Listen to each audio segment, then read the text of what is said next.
In September 1943, amidst the muddy hills of Italy, German Wehrmacht soldiers made a discovery that would forever alter their perception of American military engineering. It wasn't a secret weapon or a groundbreaking radar technology that left them perplexed, but rather a small, four-wheel drive utility vehicle that appeared to have rolled straight out of a civilian factory. The Willys MB, simply known as the Jeep, had been captured during the fierce fighting in Salerno, and what German engineers uncovered during their meticulous tests forced them to acknowledge an uncomfortable truth: they had never built anything remotely comparable.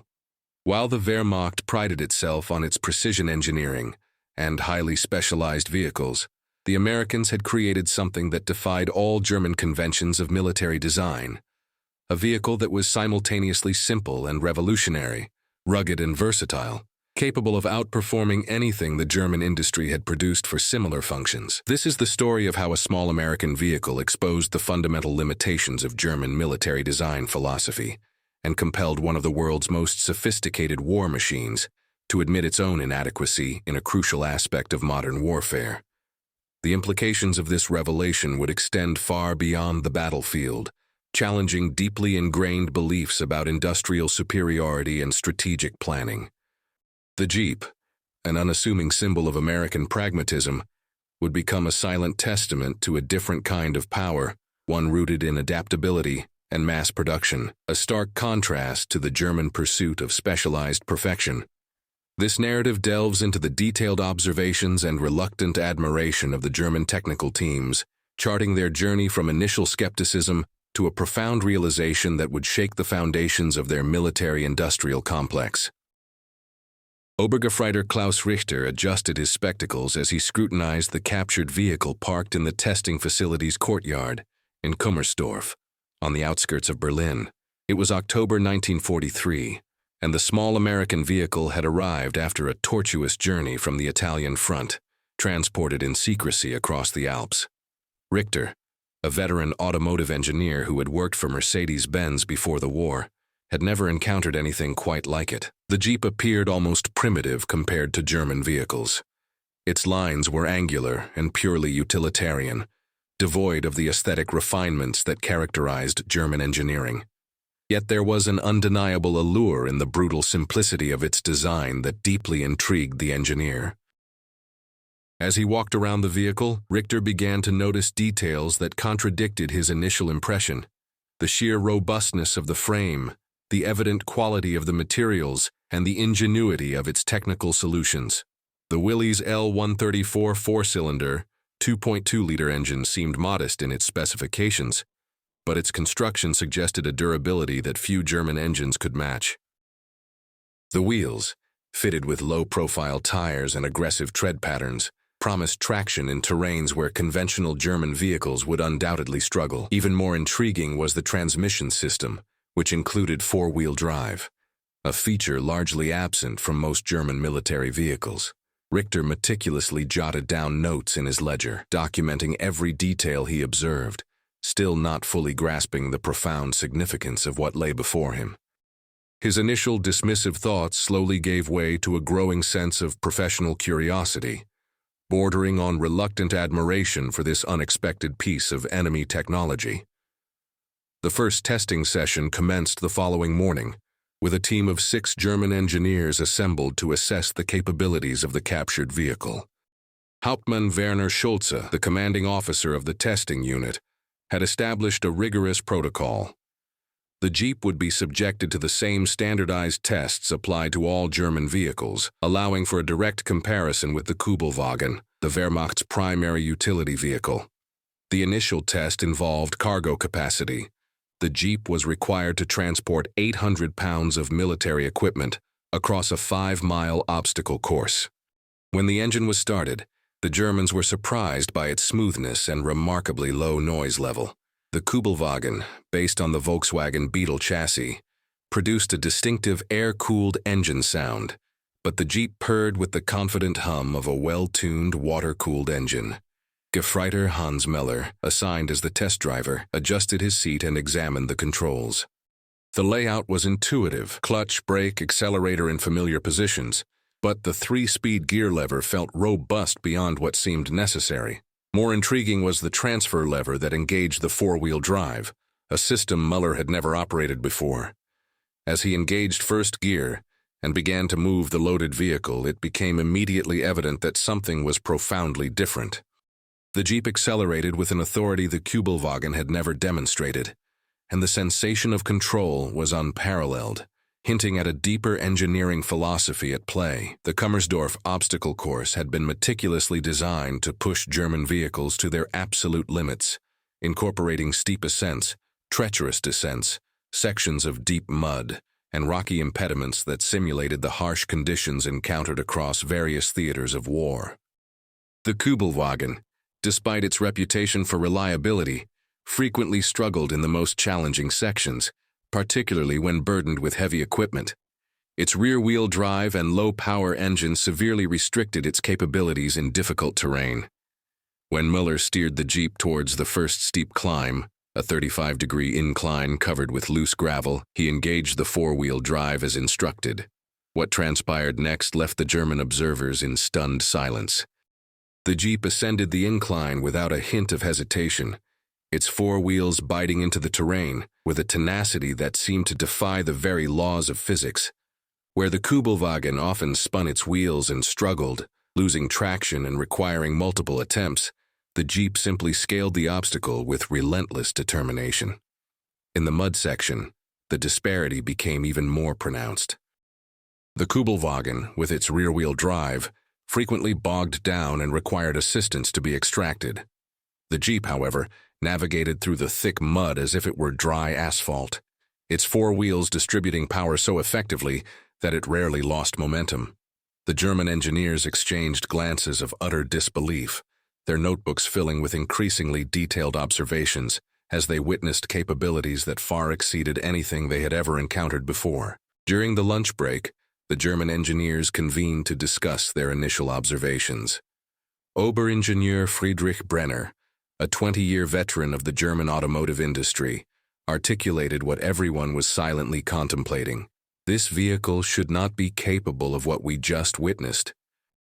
The German philosophy of automotive design had always emphasized specialization, vehicles meticulously engineered for specific functions, with refined precision to optimize performance in particular applications.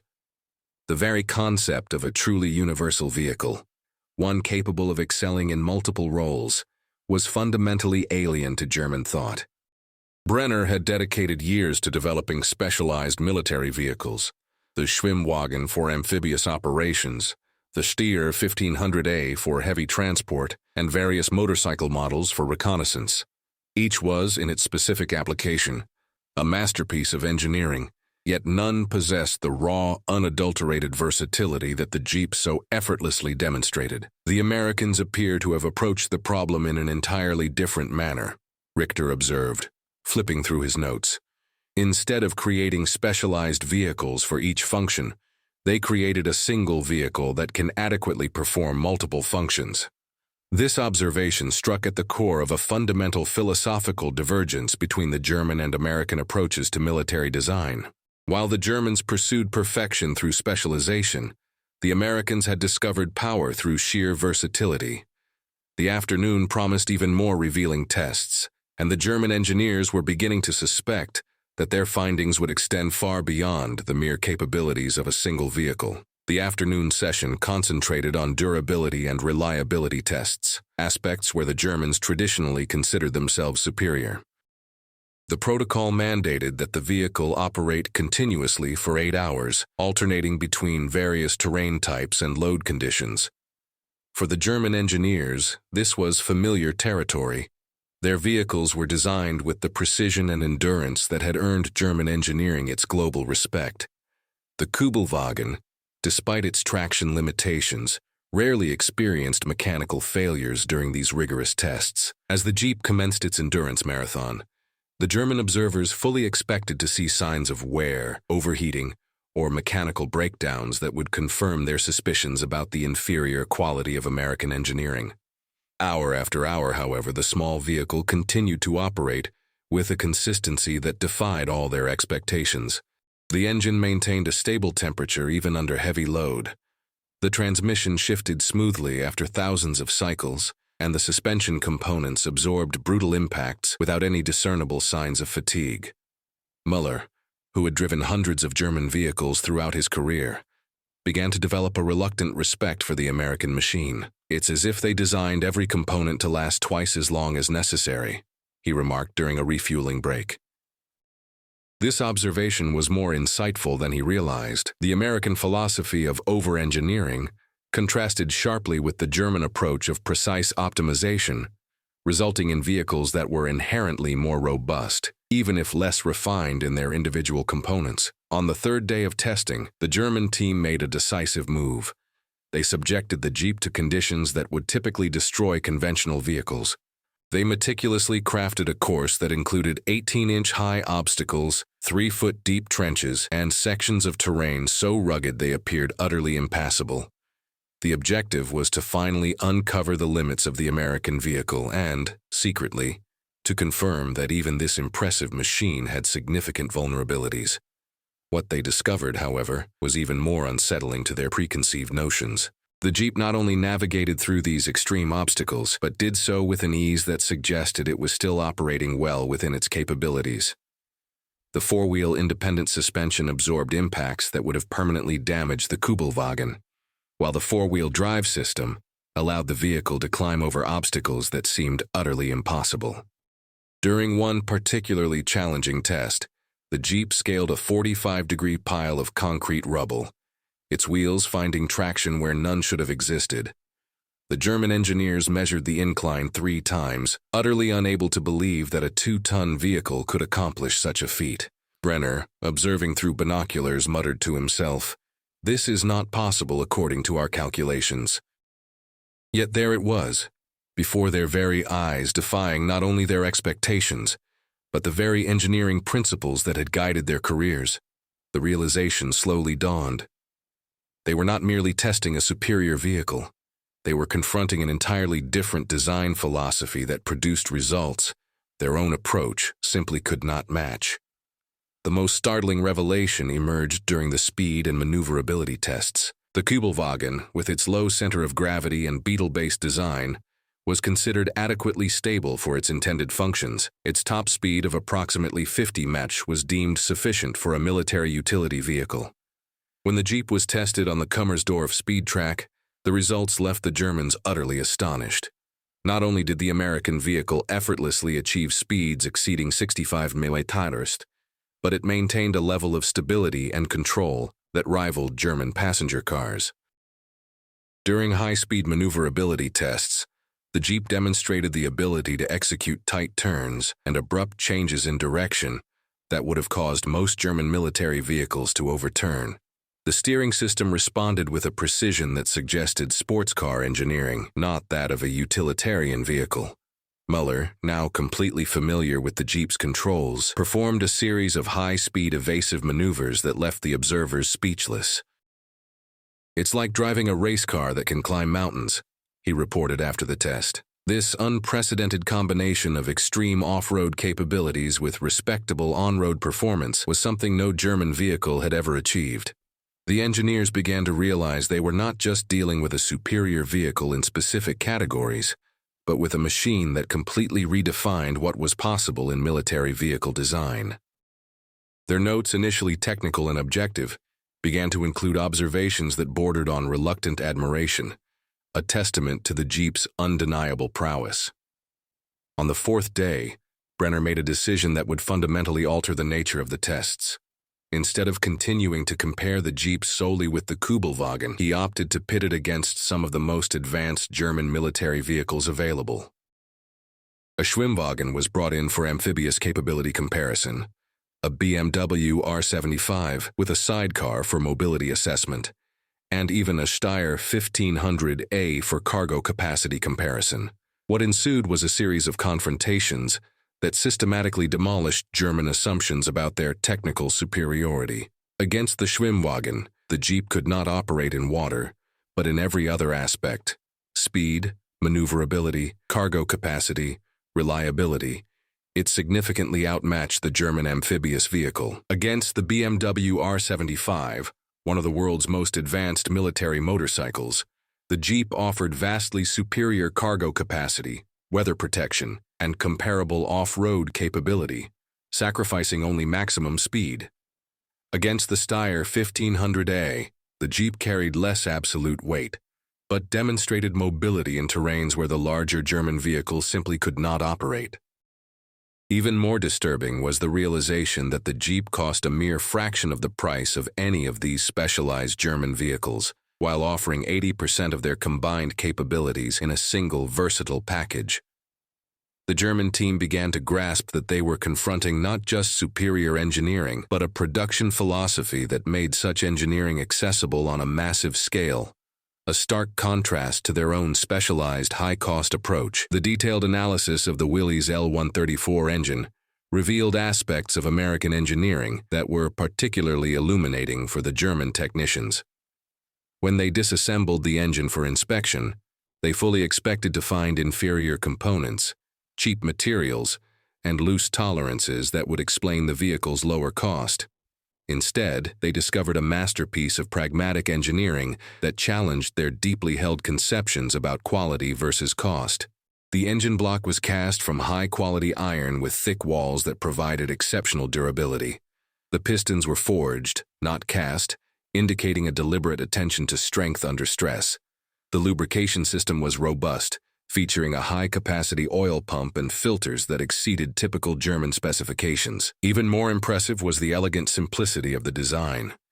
Each component served multiple functions whenever possible, reducing complexity without sacrificing performance.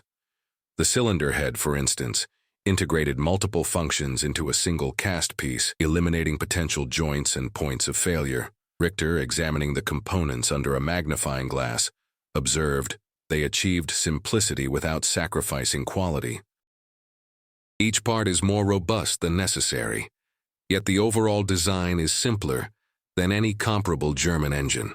This discovery was particularly unsettling because it contradicted the German belief that superior quality inherently demanded superior complexity. The Americans had demonstrated that intelligent engineering could produce superior quality through simplicity, not despite it. A paradigm shift that challenged the very foundation of German industrial thought. The production and maintenance tests revealed perhaps the most fundamental difference between German and American philosophies. The German team had acquired captured American technical manuals and were shocked by their simplicity and clarity. Where German manuals often demanded specialized technicians and specific tools for most maintenance procedures, the Jeep manuals were written for ordinary soldiers with basic tools. Procedures that would require hours of specialized work on German vehicles could be executed in minutes by any soldier with basic mechanical knowledge. Engine replacement, for example, was designed to be performed in the field with portable equipment, an unthinkable feat for German vehicles of the era. Components were standardized and interchangeable, drastically reducing the need for specific parts. The electrical system utilized standard commercial components that could be found in any civilian workshop, contrasting sharply with the specialized military components required by German vehicles. This philosophy of designing for maintainability represented a conceptual revolution that the Germans struggled to comprehend. They designed this vehicle assuming it would be maintained by amateurs in primitive conditions, Brenner observed. And yet, it performs better than our vehicles maintained by specialists in equipped workshops. This realization struck at the heart of a fundamental strategic difference. While the Germans designed for technical perfection, the Americans designed for operational reality, prioritizing ease of use and repair in the harsh conditions of war. During the second week of testing, the German team began to examine the strategic implications of their discoveries. The numbers were deeply disturbing. While Germany produced approximately 50,000 military vehicles of all types annually, German intelligence estimated that the Americans were producing over 600,000 Jeeps each year. This staggering disparity in production was not merely a matter of industrial capacity. It was a direct consequence of the design philosophy they had observed. The Jeep required fewer specialized materials, fewer skilled labor hours, and less specialized tooling to produce than any comparable German vehicle. Its design simplicity translated directly into production simplicity. Even more alarming was the realization that this production advantage did not come at the expense of quality or capability. On the contrary, the final product was superior in most measurable aspects. Schulze, compiling reports for his superiors, struggled to find words that could adequately convey the magnitude of these implications. "We are not merely facing a superior vehicle," he wrote. "We are facing an industrial approach that can produce superior equipment in quantities that render our own production irrelevant." The team began to understand that their findings had implications extending far beyond military vehicles. They suggested a pervasive American industrial superiority that could ultimately determine the outcome of the war, a chilling prospect for the German High Command. Simulated combat tests provided the final, irrefutable validation of the Jeep's capabilities. The German team meticulously crafted scenarios that replicated real-world combat conditions: medical evacuation under fire, reconnaissance in hostile territory, supply transport across contested ground, and mobile command operations. In every single scenario, the Jeep demonstrated capabilities that far exceeded any available German vehicle. During medical evacuation simulations, the Jeep could transport wounded personnel across terrains where conventional German ambulances could not operate, potentially saving lives that would have been lost with German equipment. On reconnaissance missions, its combination of speed, relative silence, and unparalleled off-road capability allowed for operations that would have been impossible with motorcycles or larger German vehicles. For supply transport, it could reach advanced positions that remained inaccessible to conventional German supply vehicles. Perhaps most significantly, as a mobile command platform, it offered officers a level of mobility and flexibility that fundamentally transformed tactical possibilities. Muller, now with hundreds of hours of experience operating the Jeep, observed, "This vehicle not only executes missions better than our vehicles, it makes possible missions we never even considered feasible." This profound observation captured the essence of the revolution the Jeep represented. It was not merely an incremental improvement, but a fundamental expansion of the tactical possibilities available to field commanders, a game-changer in the truest sense. The cost-benefit analysis revealed perhaps the most unsettling aspect of the German discoveries. When all factors were meticulously considered, production cost, operational capabilities, maintenance requirements, versatility of application, and ease of training, the Jeep emerged as superior to any German vehicle across almost all relevant metrics. The Kübelwagen, the pride of German utilitarian engineering, cost more to produce, required more training to operate, necessitated more specialized maintenance, and offered significantly fewer capabilities. Specialized German vehicles like the Schwimmwagen cost multiple times more than the Jeep, while offering superior capabilities only in very specific applications. The most shocking realization was that the Americans had achieved this superiority, not through advanced technology or exotic materials, but through intelligent engineering and a superior design philosophy. Brenner, compiling his final analysis, wrote, "The enemy achieved technical superiority through simplicity, not complexity. They have proven that our fundamental approach to military design may be incorrect." This admission represented more than just a recognition of technical superiority. It was an acknowledgement that the German industrial philosophy, with its emphasis on specialization and technical perfection, might be fundamentally inadequate for the demands of modern warfare. The implications extended far beyond military vehicles, suggesting systematic deficiencies in the broader German approach to war production. During the third week, field reports began to arrive, unequivocally confirming the laboratory test findings. German units that had captured Jeeps in various theaters of war reported consistent experiences. German soldiers overwhelmingly preferred to use captured Jeeps whenever possible, often abandoning their own vehicles in favor of the American machine. Reports from the Africa Corps described Jeeps operating effectively in the desert where German vehicles routinely failed. Units on the Eastern Front reported Jeeps functioning reliably in winter conditions that immobilized German equipment. Even more disturbing, intelligence reports indicated that German units were actively modifying captured Jeeps for prolonged use, installing German communication equipment and weaponry, effectively converting enemy vehicles into standard German equipment. Oberst Heinrich Weber, the liaison officer for field units, summarized the situation in brutally direct terms. Our soldiers are abandoning German equipment to use captured enemy equipment. This is not merely a technical issue. It is a matter of morale and trust. These field discoveries not only fully validated the controlled test results, but also revealed profound psychological implications that the engineers had not initially considered. When German soldiers consistently preferred enemy equipment over their own, it suggested a crisis of confidence that extended far beyond mere technical specifications, a deep-seated doubt in their own industrial prowess. The attempt to reverse-engineer the Jeep starkly revealed the profound depth of the challenge the Germans faced. Brenner led a team of engineers in a concerted effort to create a German vehicle that would incorporate the invaluable lessons learned from the American Jeep. What they quickly discovered was that replicating the Jeep's capabilities would necessitate a fundamental restructuring of the entire German automotive industry. The four-wheel drive system, for instance, required components and production techniques that simply did not exist in Germany at the required scale. The elegant simplicity of the American design masked underlying engineering complexities that had taken decades to develop and refine. Even more problematic, the philosophy of standardization that made the Jeep so effective would demand an unprecedented level of coordination among German manufacturers who traditionally competed fiercely with one another. The German industry was inherently structured to produce highly specialized, high-quality vehicles in relatively small quantities, precisely the opposite of what was needed to replicate the American success.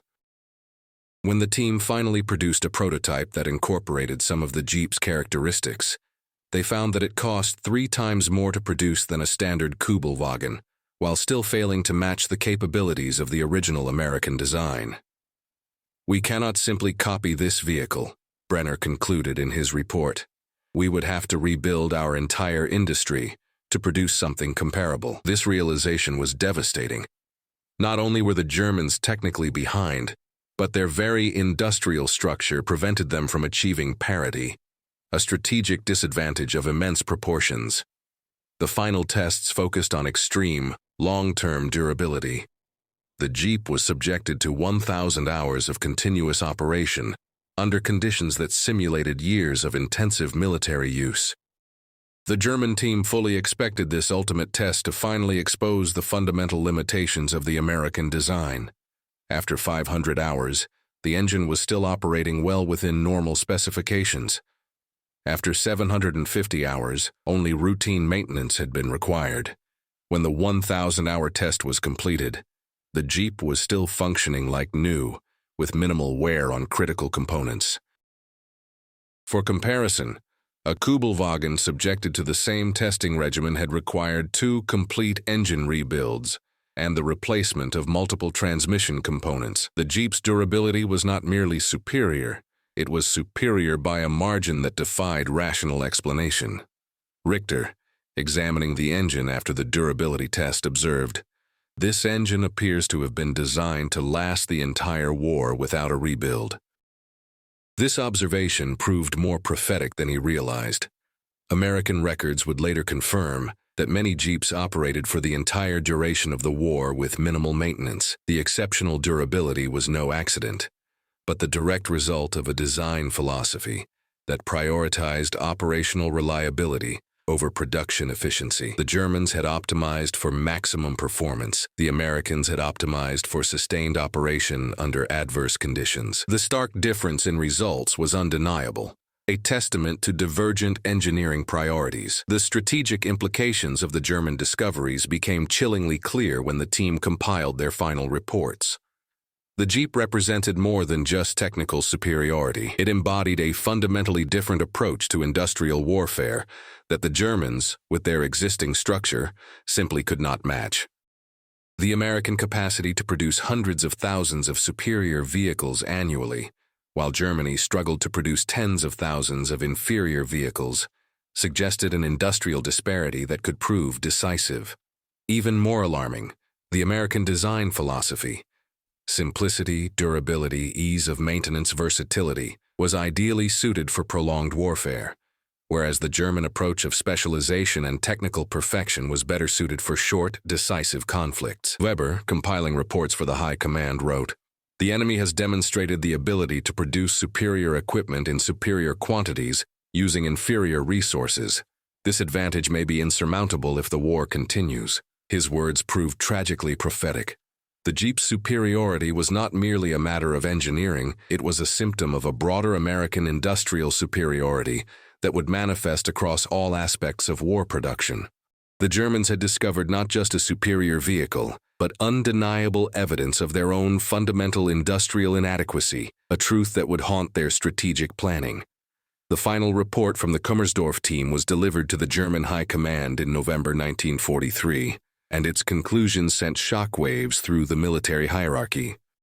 The 200-page document, classified as Geheim, secret, not only meticulously documented the technical superiority of the Jeep, but fundamentally questioned German assumptions about their industrial and technical prowess. The team's recommendations were simultaneously urgent and, tragically, impossible to implement: a complete restructuring of the German automotive industry, the adoption of American mass production techniques, and the abandonment of the specialization philosophy that had characterized German engineering for decades.